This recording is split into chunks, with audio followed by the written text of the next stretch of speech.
Wanted to do a quick video to show a few things. There's a Superformance GT40 for sale online right now, and there's a lot of questions because the car had a lot of damage to the right rear.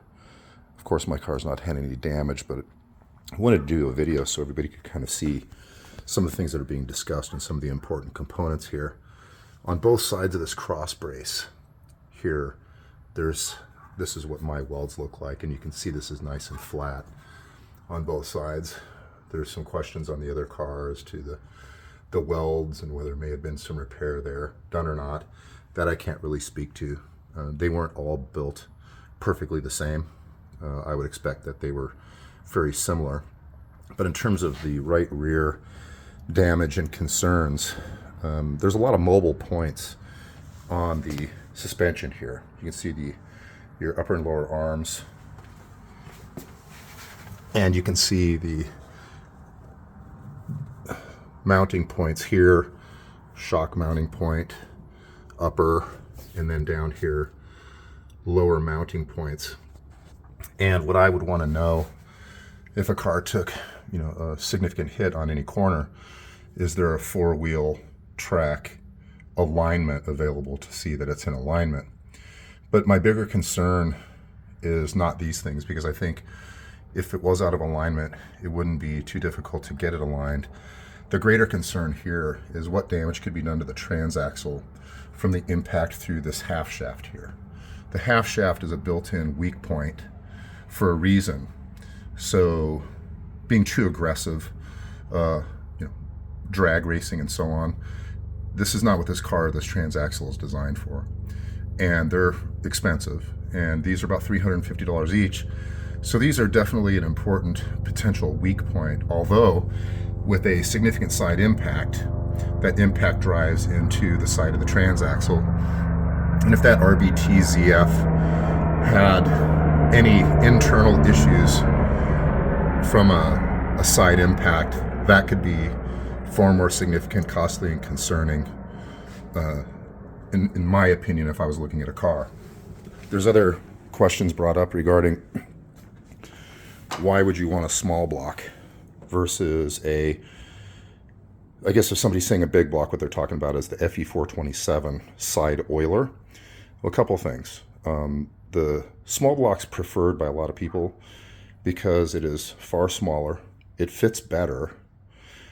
My primary actually goes into the cockpit, even on this stroked Shelby Engines 427.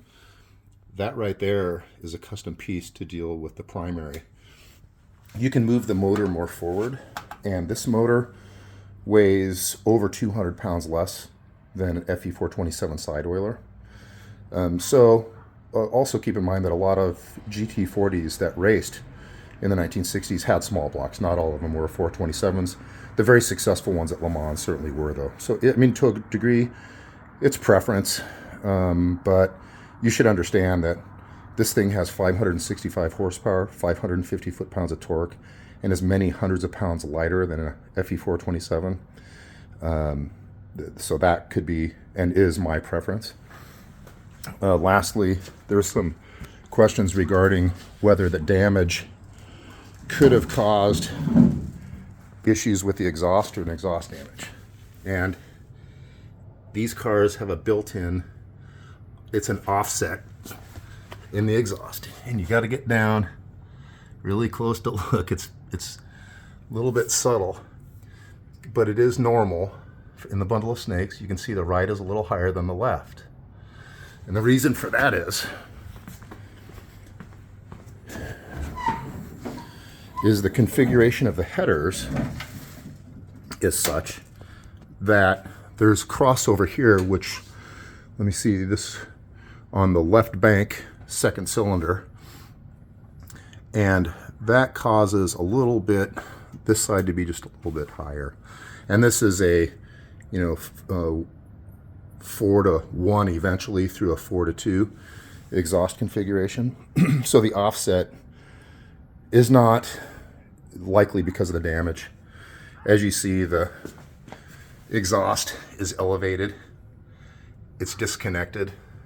Those springs are there, but it's disconnected from this entire section. A side impact wouldn't really affect it. You'd have to have a side impact here, which I think is highly unlikely that happened, to actually cause an offset that isn't natural for the configuration. So anyway, those are my comments. I'm a 4-year owner. I take care of this car. I drive this car regularly. I'm certainly not the biggest expert in the world, but I have studied it quite a bit. I hope this gives a little bit of insight.